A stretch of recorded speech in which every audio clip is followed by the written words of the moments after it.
아나운서가 소개하고 아지가 분석하는 아이템. 와, 대표님 안녕하세요. 저희가 저번에 다뤘던 챗 GPT 동영상이 업로드 되자마자 거의 광풍이 일었어요. 그렇죠. 조회수가 잘 나와서 챗 GPT와 관련해서 이야기를 나눠볼까 합니다. 오늘은 또 국내에서 저희가 찾아볼 수 있을 만한 그런 수혜주까지 알아보도록 할 테니까요. 여러분들 오늘도 끝까지 함께 시청하시면서 투자 판단에 활용해 보시기 바랍니다. 그럼 먼저 저희가 지난번에 이야기는 해봤지만 다시 한번 챗 GPT 정의를 한번 짚고 넘어가 보도록 할게요. AI 또 역사가 일단 한 80년 정도 돼요. 80년. 와, 나 안 놀랐네. 80년 됐는데. 사실 네. 이영수 대표님의 그 챗 GPT 그 네. 영상을 제가 봐가지고 80년이라고 오래됐다고 해서 제가 사실 알고 있었어요. 공부를 하고 오셨구나. 네, 공부를 했어요, 제가. 네. 그래서 일단 개념은 뭐 앨런 튜링 같은 이런 이제 천재 어떤 엔지니어들이 고안을 했는데 네. 이게 진짜 불과 10년 전까지 이게 컴퓨터한테 얘가 개냐 고양이냐 이거 구분하면 지능이 있다 없다 막 이런 수준이었거든요. 네. 그런데 이제 기술이라는 게 어느 정도 특이점을 넘어가면 정말 급속도로 빨라져요. 그렇죠. 네. 그러면서 이제 머신러닝이라는 개념이 나오기 시작합니다. 머신러닝이 뭐냐면 일단 컴퓨터한테 굉장히 많은 AI한테 많은 데이터를 던져주면요. 얘가 뭔가 스스로 학습을 하게 하는 거죠. 그럼 네. 그 머신이 네. 영어로 기계라는 그 맞습니다. 머신이에요? 네. 그 수준이 그냥 정말 개하고 고양이 구별을 하면 잘한다. 이 정도 수준까지 된 건데 그게 이 딥러닝이라는 어떤 새로운 기술이 뭐 이렇게 나오기 시작해요. 네. 그러면 머신러닝하고 딥러닝은 뭐가 다르냐? 차이가 무엇인가? 네네, 그렇죠. 그러니까 머신러닝은 어떤 이제 기계가 학습을 하게 하는 어떤 그 개념 자체가 머신러닝이었고 딥러닝은 사람의 어떤 뇌신경, 네, 뉴런하고 시냅스 반응처럼 이렇게 뇌신경을 모방해서 이제 학습을 시키니까 네. 이게 훨씬 더 효율적이더라라고 해서 이제 딥러닝이 이제 연구 개발이 활발해진 거고요. 한 2000년 후반, 2010년 초반부터 이제 딥러닝에 대한 어떤 이런 연구 개발들이 학계에서 뭔가 어떤 새로운 벽을 넘어서는 그런 결과물들이 나오기 시작했고 기업들이 이런 것들을 가지고 연구 개발 막 하죠. 그러면서 나온 게 2016년 알파고. 네. 한창 바둑 대결 그렇죠. 난리가 났어요. 맞아요. 그래서 그때부터 알파고 사태가 뭐가 중요하냐면 네. 와, AI가 사람을 이기네? 그때까지만 해도 바둑이라는 이 세계는 워낙 이 자연의 오묘함과 닮아있기 때문에 그렇죠. 절대 기계가 이길 수 없다라고 생각했었어요. 근데 실제로 보니까 한 번을 빼고 다 이겨버렸죠. 그 뒤에 이세돌 구단 이후에 뭐 중국의 커제 구단 이런 사람들 그냥 다 말렸거든요. 그래서 그때부터 이제 트렌드가 이제 신경망 그 딥러닝 기반으로 하는데 GPU를 기반으로 해서 굉장히 어떤 동시다발적으로 연산하는 이런 식으로 이제 트렌드가 바뀌기 시작했고 그걸 계기로 해서 엔비디아라는 회사가 완전히 뜬 거죠. 네. 요즘 엔비디아 이야기가 네. 난리더라고요. 그렇죠. 그 엔비디아가 그때부터는 한 손에는 AI, 한 손에는 암호화폐 채굴. 네, 요 날개를 펴고 물론 이제 게임은 원래 그냥 엔비디아를 사야 되나요? 네네. 이미 130불에서 210불까지 올라가긴 했는데 저는 단기간 좀 과도하게 오르긴 했지만 더 갈 수 있을 것 같아요. 네. 그때 이후로 이제 AI에 대한 어떤 붐이 일었는데 그런데 생각해 보니까 사람들이 그런데 바둑을 엄청 잘 두는 건 알겠는데 이걸 가지고 뭘 하지? 그렇죠. 그렇죠. 그리고 연산은 엄청 하니까 전기세도 많이 먹고 프로세스 컴퓨팅 파워도 많이 먹고. 그렇죠. 실제로 우리가 네. 그 뭐 알파고 네. 같은 걸 사용하는 기회는 없으니까. 그렇죠. 그렇죠. 네. 그 뒤로 나온 게 GPT. 그러니까 챗 GPT의 어떤 특이점은 뭐냐면 네. 얘한테 시를 써줘. 그러면 시를 써줘요. 노래 들려줘. 노래 들려줘. 그러면 작곡을 해줘요. 글을 써줘. 그러면 글을 써줘요. 내가 예뻐. 네. 전지현이 예뻐. 그렇죠. 코딩을 해줘. 그러면 코딩. 그런 말 함부로 해도 돼요? 이거 편집해 주시는 걸로요. 일단은 오픈 AI라는 업체가 내놓은 게 이제 챗 GPT인데 GPT에서 이제 트랜스포머라는 게 제가 중요하다고 지난 시간에 말씀드렸잖아요. 네. 그 전에는 데이터를 막 순차적으로 처리를 했단 말이에요. 근데 트랜스포머 모델이 나온 이후부터 이건 이제 트랜스포머라는 모델은 또 구글이 내놓은 AI 모델인데 이게 이제 단어 간의 맥락을 따지기 시작한 거죠. 네. 그러면 이게 반도체를 한번 놓고 보자는 거죠. GPT-3가 1750억 개의 어떤 파라미터, 네. 매개 변수라는 걸 가지고, 이제 이렇게 연산을 하는데, 1750억 개도 굉장히 많죠. 그런데 사람의 어떤 시냅스는 100조 개 정도가 돼요. 훨씬 많네요. 네. 그래서 GPT가 처음에 했을 때는 뭐 한 몇십억 개 쓰다가 나중에는 뭐 15억 개 쓰다가 1750억 개 이렇게 계속 기하급수로 늘다가 GPT-4가 이제 나와요. 조만간에. GPT-4가 2조 개 정도 지금 추정이 되고 비슷해지네요. 있어요. 네. 그러면 1750억 개의 이 시냅스를 그 매개 변수를 돌리기 위해서 엔비디아의 칩이 1만 개가 필요했어요. 네. 네. 그러면 이게 2조 개가 세팅되려면 칩이 얼마나 많이 필요할까요? 한 10만 개? 그렇죠. 산술적으로 그래도 뭐 이제 호퍼라는 칩이 더 성능 좋아지니까 좀 이제 조금 더 줄긴 하겠지만 그쵸. 그럼에도 불구하고 이쪽에 굉장히 수요가 그래서 반도체 섹터도 같이 수혜주가 될 수 있겠네요. 그렇죠. 그래서 이제 그 무거운 SK 하이닉스가 여기 엔비디아 H100이라는 이제 호퍼 기반의 칩셋에다가 HBM3라는 메모리를 납품을 해요. 하이밴드스 메모리라는 이제 그걸 납품하는데 그거 가지고 어제 주가가 맞아요. 네, 올라버리는 거죠. 네, 그래서 앞으로 오픈 AI만 하는 건 아니죠. 일단 오픈 AI는 마이크로소프트가 100억 달러를 쏴줬으니까 이제 그 투자를 하겠죠. 그리고 이제 메타가 돈 없어서 사람 자르고 난리인데, 맞아. 네, 우리도 호퍼 기반으로 AI 플랫폼을 구축하겠습니다. 엔비디아 칩셋으로. 자, 이거 그럼 GPT로 하겠네? 라는 거고, 구글이 그동안에는 가만히 있었죠. 네. 팔짱을 끼고. 구글이 사실은 트랜스포머 모델을 내놨다 그랬잖아요. 네네. 그리고 그 구글이 텐서플로우라는 어떤 그 개발 킷을 공개했기 때문에 오픈소스처럼 이걸 가지고 막 그 프로그래밍 하는 거거든요. 그럼에도 불구하고 왜 GPT 쪽으로 그동안 머뭇거렸냐면 자사의 검색 광고하고 카니발레이제이션이 있어요. 아, 그것 때문에 그렇구나. 왜냐하면 주력 사업이 검색을 통한 검색 광고인데 GPT는 그냥 입력을 하면 그냥 답이 나와버리죠. 네. 근데 검색 광고는 뭐 예쁜 원피스 그러면 쫙 광고 나오고 이렇게 나오잖아요. 그죠? 네. 그래서 이제 이게 돈 벌려고 그랬구나. 그렇죠. 그러니까 이제 머뭇거릴 수밖에 없죠. 예전에 SK텔레콤이 네이트라는 최고의 메신저가 있었어요. 네, 맞아요. 네, 기억나세요? 어릴 때, 네, 그렇죠. 매우 어릴 때. 네네. 그러니까 네이트가 그때 넘버원 SNS였거든요. 네. 그런데 왜 SK가 네이트 가지고 못 키웠는지 아세요? 돈 때문에요? 그때는 그 메시지 그 서비스 가지고 2-3천억을 벌었어요. 아. 그런데 이거를 네이트를 키우면 이게 없어지죠. 그렇죠. 그러니까 카카오한테 시장 그냥 내줄 수밖에 없었다. 결국 없어질 시장이라 그러면 빨리 베팅을 해야 되는데 맞아요. 구글이 지금 딱 그런 상황인 거예요. 그런데 계속 쳐다보고 있다가 이거 잘못하면 GPT 쪽에서 우리가 밀릴 수 있겠다라고 해서 바드라는 걸 내놓은 거죠. 근데 지금 오늘 뭐 녹화일 기준으로 오늘 구글이 바드 내놨는데 이 바드에서 오류가 발생하면서 좀 관련 주가들이 뭐 10% 가깝게 좀 하락을 했잖아요. 네네. 왜 이게 문제가 되고 있는 건지 또 국내 증시에 어떤 영향을 미칠까요? 일단 이제 저는 해프닝으로 봐요. 잠깐의 조정. 그렇죠. GPT라는 그 또 서비스 자체가 검색을 대체하기는 힘들어요. 왜냐하면 챗 GPT를 통해서 이야기를 하는 게 100% 정확하지 않아요. 네. 사람의 말은 100% 정확하지 않죠. 그렇죠. 네. 똑같아요. 챗 GPT도 뭔가 이제 감성적인 어프로치와 사람이 원하는 어떤 그런 맥락은 구현할 수 있지만 정보가 다 정확하진 않아요. 이제 사람들이 구글에 대해서 기대하는 거는 다른 거죠.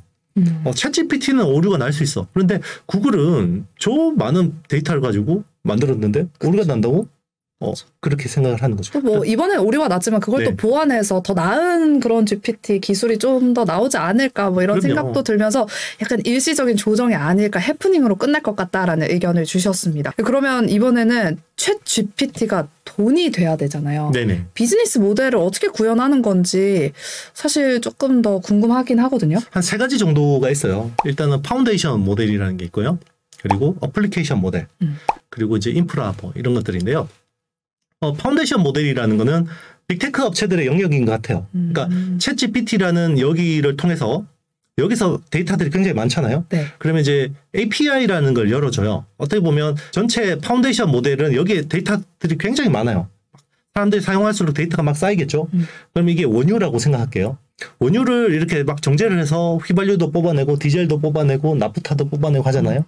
거기서 자기가 필요한 것만 뽑아내는 거예요. 네. 그러면 챗 GPT하고 그 계약을 해서 이제 API를 열어서 거기서 필요한 것들만 자기가 정보를 데이터를 뽑아내서 여기에 최적화된 어플리케이션 AI를 개발하는 업체들이 나오는 거죠. 예를 들면 이런 거죠. 뭐 네이버가 웹툰 IP가 굉장히 많잖아요.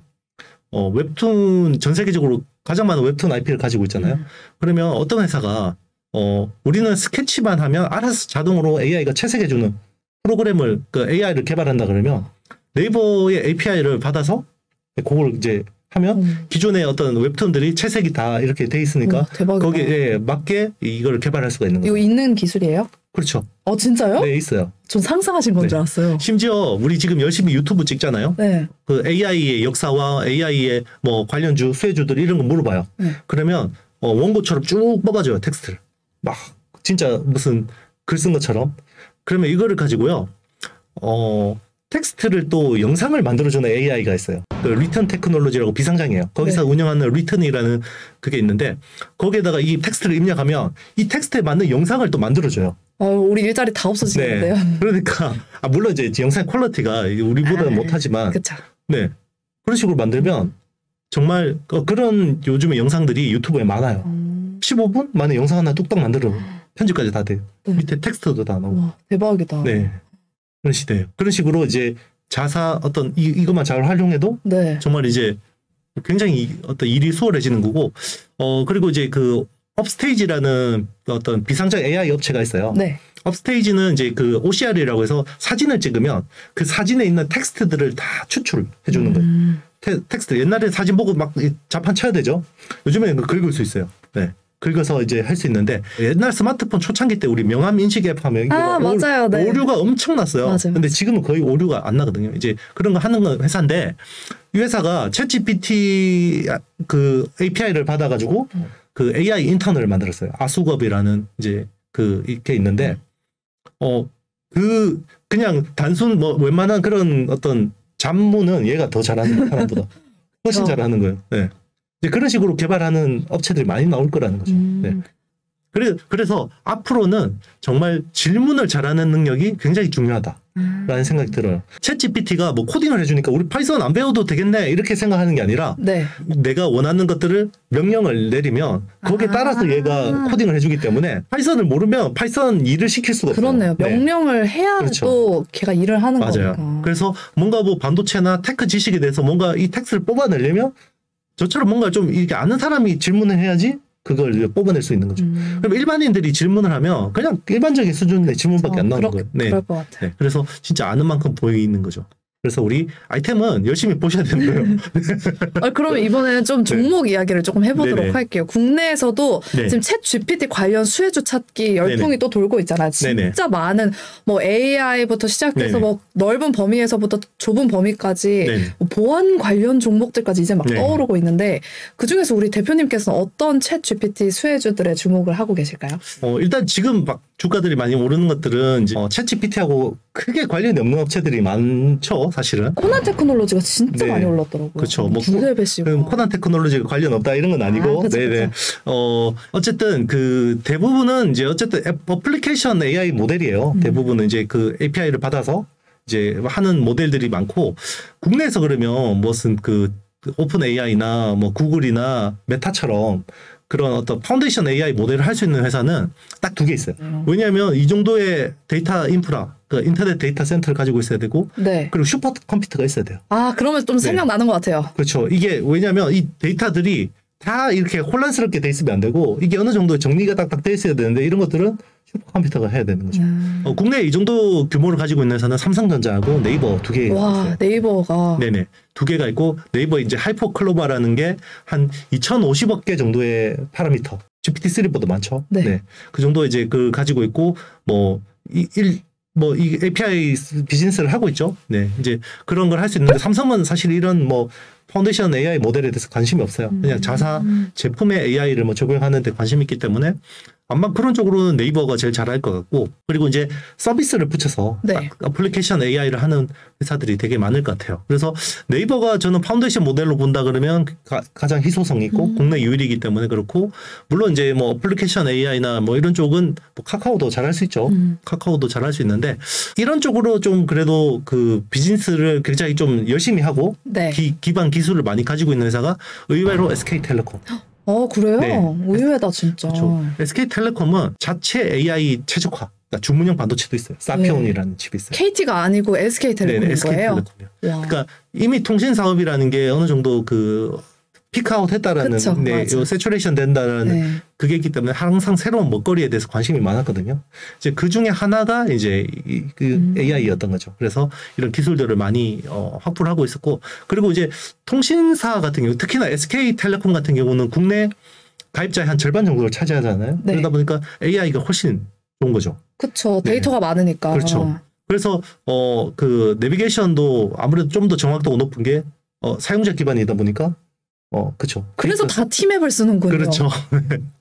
그래서 LG U+하고 KT는 이제 뭐가 서로 이제 공유를 해서 뭐 이런 식으로 하려고 하고 그런 건데 그런 상황이고요. 그리고 이제 아무래도 인프라 쪽에 우리나라가 하드웨어 쪽으로 좀 관련성이 높죠. 그래서 앞으로 이제 데이터 센터 이제 매개 변수가 계속 많아질수록 IDC 그러니까 인터넷 데이터 센터를 GPU 기반으로 많이 투자를 해야 되고 그럼 이제 엔비디아가 제일 수혜를 보겠지만 거기에 이제 하이밴드위스 메모리 같은 이런 것들 납품하는 SK 하이닉스 그리고 뭐 여기에 이제 그걸 만드는 검사 뭐 장비나 이런 것들 하는 거는 뭐 한미 반도체, 이오 테크닉스, 뭐 인텔플러스 같은 검사 장비 뭐 이런 회사들이 수혜를 볼 수가 있는 거죠. 이 AI의 GPT가 한 축이 되는 것 같은데, 네네. 뭐 오픈 AI, 뭐 생성형 AI, 뭐 이야기들이 진짜 많더라고요. 저는 사실 네네. 이게 너무 용어가 헷갈려서 네네. 그것도 한번 짚어주실게요.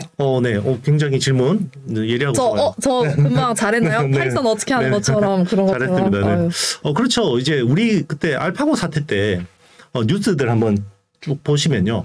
그러면 AI가 뭐 오는데 살아남을 직업 뭐 이런 거 나와요. 맞아요. 그래서 뭐 창조적인 일을 해야 된다. 그래서 뭐 예체능 쪽을 해야 된다. 막 이런 게 많았었거든요. 그런데 그게 얼마 안 있다가 생성형 AI라는 게 나왔어요. 그러니까 원래 창조라는 영역은 AI가 따라올 수 없다라고 생각했거든요. 그런데 글을 써줘 그러면 글을 써주고 시를 써줘 그러면 시를 써주고 네. 그림 그려줘 그러면 그림 그려주고 음악도 만들어주고 네. 이거는 창조의 영역인 것 같은데 심지어 AI끼리 서로 소설 대회도 생기고 그러니까 이제 그게 어떤 텍스트 기반으로 하는 건데 그녀는 그러면 뒤에 뭐가 들어오면 제일 좋을까 이런 것들을 이제 텍스트를 막 굉장히 다 넣어보겠죠. 이제 그 중에서 제일 어떻게 보면 잘한 거에 대해서 그 상을 주는 거죠. 사람이 그러면 그런 걸로 강화 학습을 하는 건데요. 그러니까 어떻게 보면 갓난쟁이를 키우는 거하고 비슷하다고 생각 같아요. 그림책 보여주면서 이거는 이건 원숭이고 이거는 코끼리고 뭐 이런 식으로 하잖아요. 네. 똑같아요. 네, AI도 그런 식으로 이제 자라는 거고 GPT라는 게 어떻게 보면 사람 같고 문화적인 요소도 많이 들어 있잖아요. 네. 그런 이유가 사람들이 그걸 강화 학습을 시켜주니까 그런 거고 그리고 처음에는 AI 개발할 때 라벨링 하시는 분들 되게 사람이 수작업이 많이 필요해요. 그래서 테슬라도 처음에는 라벨링 하는 사람도 엄청 뽑았는데 나중에 라벨링 작업이 끝나니까 다 잘라버렸어요? 네, 맞아요. 그래서 사람들은 이제 고용이 늘어나지만 이제 일시적이다. 일시적. 네, 이런 이제 영향이 있는 거죠. 뭐 전 세계적으로도 지금 챗 GPT, 뭐 GPT 대전이라고 불릴 정도로 뭐 너나 할 것 없이 다 뛰어들고 있는 것 같은데 국내에서도 또 그렇게 하고 있잖아요. 그렇죠. 이 열풍이 어느 정도까지 갈지 언제까지 이어갈 것이라고 보시나요? 이 열풍은 좀 오래 갈 것 같아요. 장기적인 어떤 트렌드로 갈 것 같고 터치 스크린이라는 네. UI, UX, 사용자 네. 인터페이스, 사용자 경험. 요즘 디스플레이 보면 다 두들겨 보잖아요. 터치되는지. 요즘 차도 다 두드리는 거잖아요. 그렇죠. 다 이제 예전에 버튼들이 다 대체가 되는 맞아요. 거고 이게 이제 모바일 혁명의 산물이거든요. 그러면 향후 AI 혁명의 산물이 뭐가 될까? 결국 지금은 이렇게 보면 막 자판 쳐서 입력을 하지만 결국 사람의 어떤 자연어를 어떻게 AI가 이해해서 답변을 주느냐. 지금 뭐 시리나 뭐 빅스비 같은 경우는 좀 이렇게 느리죠. 느리고 네, 그리고 좀 사람 같진 않잖아요. 네. 네. 그런데 앞으로 점점 더 GPT 기술이 이렇게 발전할수록 점점 더 우리 아이언맨의 자비스 같이 사람 같은 대답을 하게 될 거고 그리고 이제 범용 AI. 지금은 뭐 어떤 특정 기능만 잘하는 AI들이 다수인데 나중에는 호치 양한테 사과하세요. 이러면서 분석해가지고 그렇게 하면 안 됩니다. 그러면 너 자꾸 참견하지 마. 뭐 이런 식으로 할 정도로 네, 그렇게 되는 거죠. 그러면 아까 저희가 반도체 이야기를 조금 해봤기 때문에 반도체 이야기도 조금 해보도록 하겠습니다. 기존의 반도체랑 또 챗 GPT에 사용되는 반도체가 좀 차이가 있잖아요. 아까 전에 네네. 뭐 1조개라고 칩이 1조개가 필요하다. 그래서 뭐 엔비디아가 찐 수혜주가 될 수도 있다. 이런 말씀을 해주셨는데 삼성전자와 SK 하이닉스의 챗 GPT 반도체 개발 현황은 어떻게 되고 있을까? 또 이게 미래 먹거리가 된다면 네네. 빨리 돈 쫓아가야 되잖아요. 그렇죠. 어떻게 되고 있을까요? 그래서 이제 결국 그 AI의 가장 이상적인 칩은 사람의 두뇌 같은 뉴로모픽 반도체라는 거죠. 하나의 칩에다가 이제 프로세서하고 메모리가 같이 들어가면 제일 좋은 건데 그거는 이제 당장 기술로 안 되기 때문에 일단 이제 후공정으로 이거를 이제 좀 최대한 붙여가지고 이제 하는 그런 식으로 가고 있는 거고요. 네. 그리고 이제 메모리의 속도가 굉장히 빨라져야 돼요. 그래서 뭐 지금 뭐 HBM3 같은 경우는 뭐 초당 영화를 FHD 영화를 뭐 수백 편을 처리할 수 있을 정도로 굉장히 빨라지고 있는 거고 엔비디아하고 딱 붙어서 하는 회사는 SK하이닉스의 하이밴드위스 메모리 3가 되는 거고 엔비디아를 놓쳤죠 삼성은. 그래서 AMD하고 손을 잡고 프로세스 인 메모리 PIM 가지고 이제 뭐 이렇게 열심히 하고 있습니다. 네. 그럼 마지막으로 우리 챗 GPT를 지금 대응하고 계시는 투자자분들을 위해서 어떻게 좀 대응하면 좋을지 단기적으로 바라볼지 아니면 이게 미래 먹거리이기 때문에 좀 중장기적으로 바라봐도 될지 투자 전략에 대한 조언 한마디 부탁드릴게요. 챗 GPT의 어떤 이게 글로벌 현상이에요. 우리나라 시장만 이렇게 환호하는 게 아니라 나스닥도 지금 이제 관련주 찾기에 굉장히 열심히고 한데 아직까지는 뭔가 이걸 가지고 명확한 뭐 그런 것들은 없죠. 네, 실체가 아직 굉장히 모호한데 앞으로 이제 종목들이 계속 이렇게 나올 거예요. 그렇기 때문에 계속해서 관심을 가지고 이제 시장에서 어떤 종목들이 주도주가 될 수 있는지 잘 보시는 게 중요할 것 같고 기존에 많이 오른 종목들은 좀 조심하는 게 좋을 것 같습니다. 이제 그 회사들이 뭐 관련이 없다, 실력이 없다 이런 게 아니라 이미 많이 가격 반영이 돼 있기 때문에 잘못하다가 또 상투에 잡으면 어려워지실 수도 있기 때문에 이게 확장이 되면서 특히나 이제 우리나라는 하드웨어 산업 쪽에 많이 포커스가 있기 때문에 하드웨어 산업 쪽으로 이제 펼쳐지면 여기서 좀 주목할 만한 회사. 얼핏 생각해 보면 네. 인프라 쪽 뭐 슈퍼컴퓨터 관련된 네. 뭐 클러스터를 만드는데 필요한 뭐 제품이나 서비스 쪽 이런 쪽도 괜찮을 것 같고 그리고 뭐 클라우드 데이터 센터 그리고 의외로 광통신 쪽이죠. 통신 속도가 굉장히 빨라야 되기 때문에. 그쵸. 네, 조만간 스타링크 서비스가 우리나라에도 될 텐데 저궤도 위성도 이게 또 뭐 관련이 없다고 할 수 없는 거죠. 실체가 없는 그런 기업보다 오히려 이게 구현될 수 있을 만한 그 인프라 관련 기업들에 한번 주목해 보시면 좋을 것 같습니다. 이렇게 오늘도 저희가 챗 GPT가 워낙에 지금 시장에서 핫하기 때문에 챗 GPT와 관련해서 다시 한번 좀 이야기를 나눠봤고요. 오늘의 영상이 마음에 드셨다면 여러분들 좋아요, 구독, 그리고 알림 설정, 댓글까지 많이 많이 부탁드립니다. 오늘도 함께해 주신 여러분 고맙고요. 다음 주 이 시간에 저희가 또 돌아오도록 할게요. 대표님 오늘 말씀 고맙습니다. 네, 감사합니다. 여러분 안녕. 안녕.